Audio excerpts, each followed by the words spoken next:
February 25ರಂದು ಫರಂಗಿಪೇಟೆಯಿಂದ ನಾಪತ್ತೆಯಾಗಿರುವ Diganth ಪತ್ತೆಗಾಗಿ ಹೈಕೋರ್ಟ್ನಲ್ಲಿ habeas corpus ಅರ್ಜಿ ಸಲ್ಲಿಸಲಾಗಿದೆ.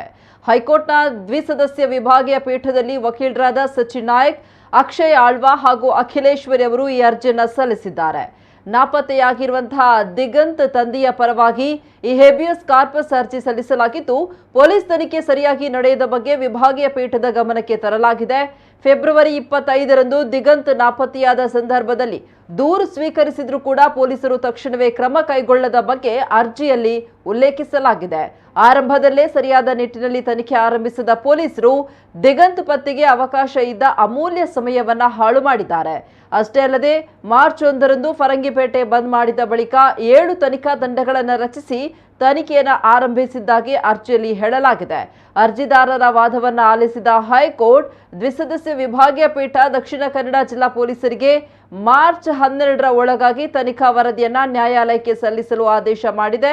ಮಾರ್ಚ್ 13ರಂದು ಹೇಬಿಯಸ್ ಕಾರ್ಪಸ್ ಅರ್ಜಿಯ ಕುರಿತಾಗಿ ಇದೇ ಪೀಠದಲ್ಲಿ ಮುಂದಿನ ವಿಚಾರಣೆ ನಡೆಯಲಿದೆ.